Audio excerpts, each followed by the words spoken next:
Tire essa medalha. Antes de falar com este tribunal, a voz do juiz ecoou pela sala, afiada, fria, definitiva. O velho que estava no banco das testemunhas não se moveu.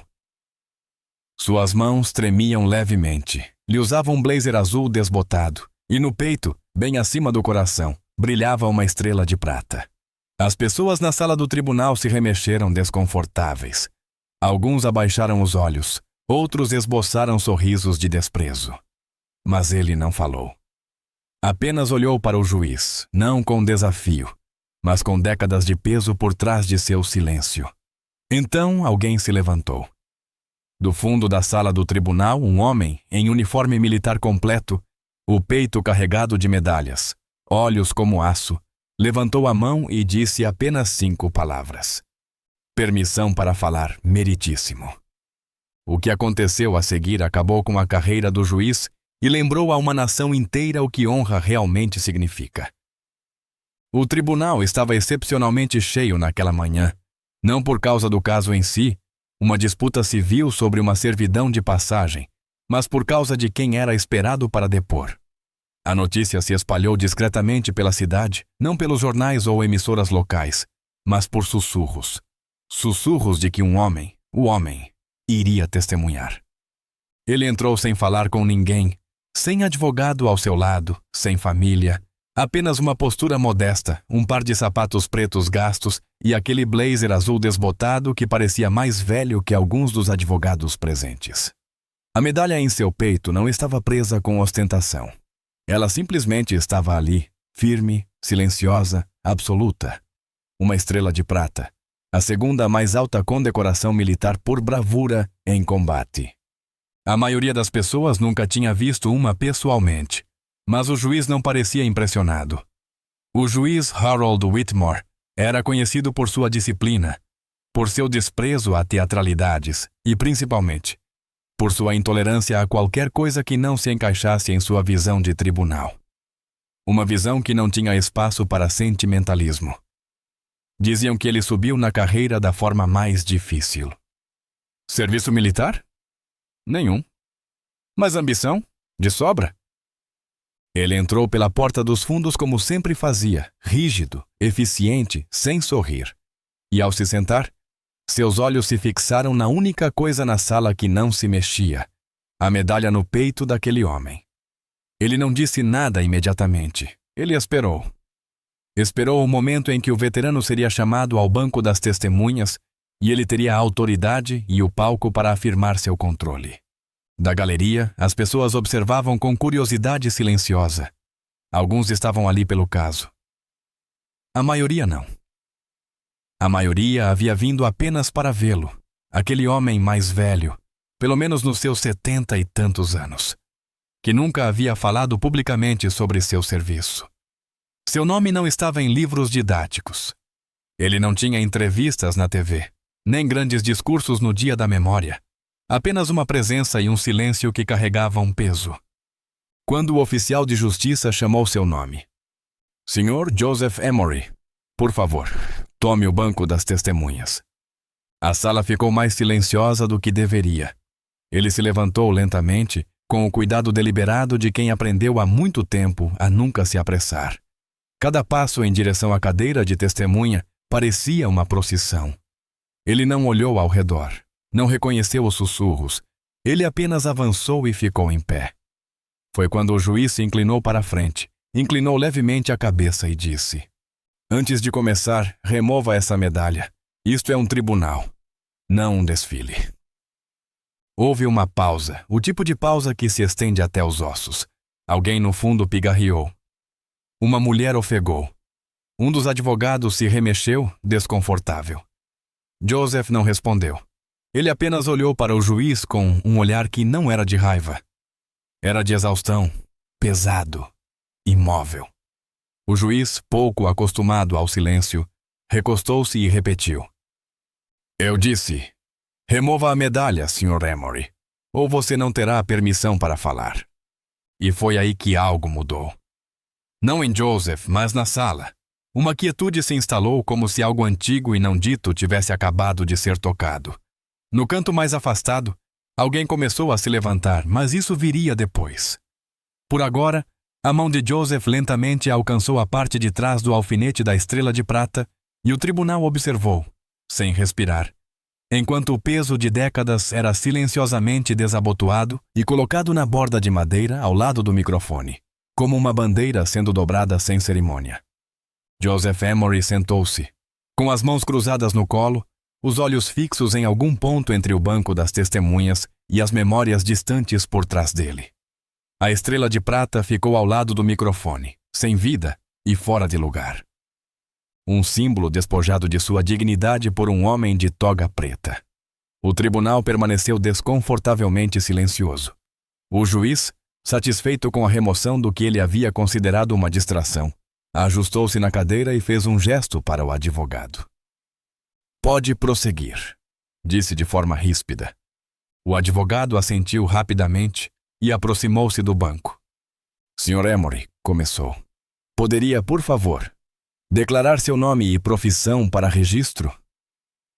Joseph não se moveu de imediato. Depois, lentamente, com uma voz que carregava mais cascalho do que volume, disse: Joseph Francis Emory. Aposentado, ex-mecânico de aeronaves e Exército dos Estados Unidos, Primeira Divisão de Cavalaria. Ele disse a última parte não com orgulho, mas com precisão, como fatos esculpidos em pedra. E, Sr. Emory, o senhor estava presente no local durante a disputa em análise hoje? Sim, respondeu Joseph. As perguntas continuaram, banais e processuais. Mas o ar já não era o mesmo. Cada frase que saía da boca de Joseph era colorida pela presença metálica que repousava ao lado dele. Aquela que havia sido retirada. O tribunal deveria estar focado em direitos de passagem, limites de terras, mapas topográficos. Mas não estava. Todos estavam focados nele, ou melhor, na forma como ele havia sido tratado. Algumas pessoas olhavam para o juiz, outras para o chão, poucas para Joseph, que agora respondia com clareza lenta e deliberada. Ele não hesitou. Ele não gaguejou. Cada resposta vinha com a mesma força silenciosa de quem já viveu coisas muito mais complexas do que cláusulas legais. Em certo momento, o advogado da parte contrária levantou-se e fez uma objeção, mais por hábito do que por estratégia, e o juiz aproveitou o momento como um martelo. Não vamos perder tempo aqui, disse o juiz Whitmore. Isto não é um memorial de guerra. É um tribunal. Lidamos com fatos, não com sentimentalismo. Essa frase causou um impacto. As pessoas levantaram os olhos. Houve uma breve mudança coletiva. Um pulso de desconforto percorreu a sala como uma corrente de ar sob uma porta selada. Alguém na segunda fila inclinou-se para frente. Uma mulher apertou sua bolsa com mais força. O juiz não havia terminado. Não me importa quantas medalhas alguém tenha colecionado, disse ele, lançando um olhar à estrela de prata sem sequer nomeá-la. Quer respeito? Siga as regras. Foi cruel. Claramente, inegavelmente cruel. Mas, mais do que isso, foi deliberado. E pela primeira vez desde que o procedimento começou, Joseph virou a cabeça e olhou diretamente para o juiz Whitmore, não com raiva, mas com o mesmo silêncio pesado de antes, um silêncio mais antigo do que a própria sala. O advogado pigarreou e tentou continuar. Sr. Emory, com suas próprias palavras, pode explicar o que aconteceu naquele dia. Joseph piscou uma vez, depois assentiu. Cheguei na linha da propriedade por volta das 6h30. O portão estava destrancado como sempre esteve. Eu estava me encontrando com meu vizinho, Sr. Collins, para verificar o canal de irrigação. Ele havia me ligado 2 dias antes para dizer que o escoamento havia alagado perto da cerca. E o que o senhor viu ao chegar? A voz de Joseph permaneceu firme. 2 homens de terno, não era Collins. Eles estavam medindo a linha de fronteira com um dispositivo a laser. Perguntei o que estavam fazendo. Um deles me disse que eu não tinha mais permissão para estar ali. E o senhor tinha. Tenho a chave daquele portão desde 1989. Collins me deu pessoalmente. Disse que eu era livre para cruzar aquela terra quando quisesse. Por que ele faria isso? Porque o irmão dele era meu chefe de equipe e ele nunca voltou para casa. Silêncio. Essa frase caiu como um peso jogado sobre vidro fino. O advogado fez uma pausa. Não precisava acrescentar mais nada. Virou-se para o juiz, indicando que não tinha mais perguntas por enquanto. O juiz não parecia comovido. Recostou-se na cadeira, visivelmente irritado. A testemunha terminou? O advogado da parte contrária levantou-se. Rapidamente? Meritíssimo. Ele caminhou até o banco, casual e confiante, jovem, elegante, um homem de canetas caras e ternos impecáveis. Sorriu ao perguntar: Sr. Emory, o senhor concorda que as memórias desvanecem com o tempo? Joseph levantou ligeiramente a sobrancelha.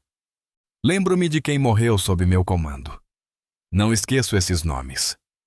Lá estava novamente, aquele silêncio absoluto. O advogado piscou, sorriu outra vez, mas com menos confiança. Sem mais perguntas. Joseph assentiu uma vez. O juiz fez um gesto para que ele se retirasse. Joseph se levantou, virou-se e pausou por um breve segundo na grade do banco das testemunhas. Seus olhos se voltaram para a estrela de prata, ainda ali. Ele não a pegou. Ele a deixou para trás. E foi então que aconteceu. Do lado mais distante da galeria, um homem em uniforme militar completo se levantou. Ninguém o tinha visto entrar. Ninguém havia notado quando ele se sentou. Ele permaneceu imóvel até aquele exato momento. Então, lentamente, com propósito, ele deu um passo à frente e falou 4 palavras que pararam a sala inteira. Meritíssimo, posso falar. A voz do homem não era alta, não precisava ser. Ela carregava a autoridade, não pelo volume, mas pelo peso. O tribunal se virou em uníssono.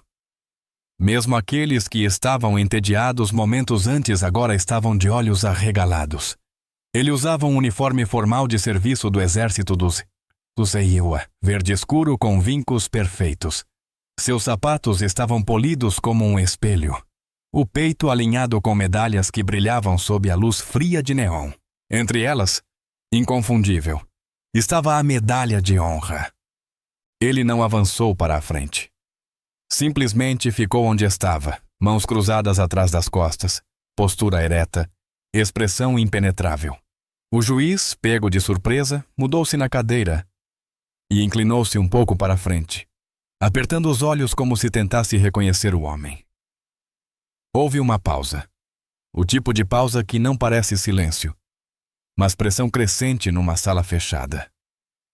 O homem repetiu com calma: Posso falar, meritíssimo? Havia tensão no ar agora, densa e não dita. Whitmore, visivelmente desconfortável, mas relutante em demonstrar, ajustou os óculos. Isto é um tribunal, disse ele. A menos que o senhor tenha sido convocado ou seja advogado. Não sou nenhum dos dois, disse o homem simplesmente. Mas servi 3 missões no Iraque, 2 no Afeganistão, e tenho o direito de me pronunciar nesta sala, quando um veterano condecorado é humilhado no banco das testemunhas. Não foi uma pergunta. Foi uma declaração de presença. O juiz hesitou. O tribunal já não estava com ele. As pessoas não olhavam mais para Joseph.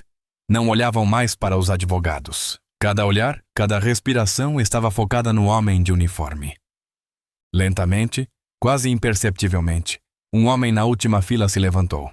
Depois outro, ambos veteranos, ambos silenciosos, ambos em pé não em protesto, mas em reconhecimento. Um retirou o boné, outro cruzou os braços em solidariedade silenciosa. Whitmore percebeu a mudança. Seu rosto se contraiu como o de um homem tentando reassumir o controle numa sala que já não reconhecia sua autoridade. Isto é altamente irregular, murmurou. O tribunal não permite. Eu conheci Joseph Emory, interrompeu o homem com tom firme. Antes de usar essa medalha, ele usava sangue, que não era o dele. O sangue do homem que ele arrastou de um helicóptero em chamas no Camboja. Eu era um deles. O silêncio foi absoluto. Nem a respiração se ouvia. Ele continuou, não com emoção, mas com precisão. Ele não está aqui para se vangloriar. Nunca esteve. Vi ele recusar entrevistas, prêmios, reconhecimento. Mas o que o Senhor fez hoje, meritíssimo, não foi sobre decoro no tribunal. Foi sobre poder, sobre o seu desconforto com algo que o Senhor nunca conquistou. Whitmore abriu a boca para falar, mas nada saiu. Seus lábios tremiam. O homem avançou agora, devagar, cada passo ecoando no piso frio. Aproximou-se do banco das testemunhas, pegou a estrela de prata com as duas mãos e a segurou por um momento, como se o próprio metal carregasse um peso além da sua composição. Então ele se virou e encarou a sala. Isto, disse ele, erguendo-a suavemente, não é joia. Não é decoração. É uma lápide que por acaso brilha. Ele se virou para Joseph, que não havia se movido. Você não a tirou. Você a entregou. E isso é o que mais dói. Então, pela primeira vez, Joseph se levantou novamente. Os dois homens se encararam sem dizer nada, depois se abraçaram. Não de forma teatral, não de forma performática, mas como os soldados fazem quando o silêncio diz mais do que as palavras permitem. Quando se separaram, Joseph pegou a medalha de volta, mas desta vez ele não a prendeu no peito. Ele simplesmente a segurou na mão. O homem de uniforme virou-se para o juiz. O senhor humilhou um herói de guerra em um tribunal público, diante de seus pares, sua comunidade e sua equipe. As consequências dessa escolha não cabem a mim. Elas já estão a caminho. Ele virou-se e caminhou em direção à saída. Mas enquanto fazia isso, um a um, as pessoas na audiência se levantaram. Sem aplausos, sem gritos, apenas se levantando em silêncio. Uma forma de testemunho que o tribunal já não podia controlar. E o juiz Harold Whitmore, pela primeira vez em 20 anos de magistratura, parecia muito, muito pequeno. A audiência foi encerrada mais cedo naquele dia. Oficialmente, foi por uma revisão processual, mas todos sabiam que era porque o juiz Whitmore já não conseguia falar com autoridade. Enquanto a multidão lentamente deixava a sala, Joseph permaneceu sentado, ainda segurando a estrela de prata na mão. Ele não parecia triunfante, apenas cansado. O homem de uniforme havia desaparecido tão silenciosamente quanto apareceu. Nenhum nome, nenhum título anunciado, nenhuma necessidade de permanecer. Sua presença já havia reescrito a história daquela sala. Lá fora, as pessoas se dispersaram em pequenos grupos, murmurando em descrença, indignação, admiração. Repórteres não tinham sido autorizados a entrar no tribunal, mas a verdade se espalha mais rápido que manchetes quando é genuína. Ao anoitecer, a história já havia chegado às redes nacionais de veteranos. Pela manhã, estava viral. Gravações feitas com celulares mostravam o momento em que o oficial condecorado se levantou, o silêncio no tribunal, o peso de suas palavras. Algumas focavam no rosto de Joseph, outras no rosto do juiz. Nenhuma precisava de edição. A realidade já havia entregue seu próprio roteiro. Ao final da semana, uma denúncia formal foi apresentada contra o juiz Whitmore pelo Conselho Estadual de Conduta Judicial. Organizações de veteranos de todo o país se uniram. Uma declaração assinada por mais de 200 oficiais ativos e aposentados exigia responsabilidade pública. Patrocinadores retiraram seu apoio à campanha de reeleição dele. Figuras públicas, incluindo um senador em exercício, chamaram seu comportamento de desonra ao cargo. Ele não deu entrevistas, não pediu desculpas. Simplesmente desapareceu da magistratura na segunda-feira seguinte, seu nome removido da escala do tribunal. Um comunicado de imprensa do tribunal informou que ele havia optado por aposentadoria antecipada por motivos pessoais. Mas todos sabiam a verdade. O que deveria ter sido uma audiência civil de rotina revelou algo muito mais profundo, um abismo entre poder e princípio. E o tribunal havia escolhido o lado errado. Joseph Emory nunca mais voltou àquele tribunal. Não precisava. Seu silêncio já havia falado mais alto do que qualquer testemunho que ele poderia ter dado. Um mês depois, uma foto circulou online, em baixa qualidade, tirada à distância, sem localização identificada. Mostrava Joseph parado sozinho diante de um muro memorial, vestindo o mesmo blazer azul. A medalha estava novamente presa ao seu peito, não com desafio, mas com paz. Atrás dele, ao fundo, estava o mesmo homem da sala do tribunal, observando sem dizer uma palavra, como se estivesse guardando algo sagrado. O tribunal nunca reconheceu o que aconteceu. Nenhuma placa, nenhuma declaração, apenas silêncio. O mesmo tipo de silêncio que encheu a sala naquele dia. Quando a justiça tentou silenciar a honra, e a honra permaneceu mais alta. Joseph Emery nunca falou com a imprensa. Quando um repórter local lhe perguntou se ele gostaria de compartilhar seu lado da história, ele simplesmente disse: "Não há nada a explicar." Ele voltou à sua vida tranquila. Mesma casa, mesma caminhonete, mesma poltrona antiga ao lado da janela. Ele ainda caminhava com uma leve mancada. Ainda mantinha uma bandeira dobrada em um estojo de madeira acima da lareira. E a estrela de prata? Ele já não a usava, mas também nunca a guardou. Ela descansava sobre um pequeno suporte de madeira sob vidro, não para exibir glória, mas para lembrar daqueles que nunca voltaram para casa. Mas, em todo o país, algo havia mudado. A história do que aconteceu naquele dia começou a circular em fóruns militares, conferências de ética jurídica e até em salas de aula. Um momento em que a lei tentou diminuir o passado, e o passado respondeu calmamente com mais dignidade do que qualquer martelo de juiz jamais pôde carregar. Quanto ao juiz Whitmore, ele desapareceu na obscuridade. Seu legado se reduziu a um único vídeo, reproduzido milhões de vezes online.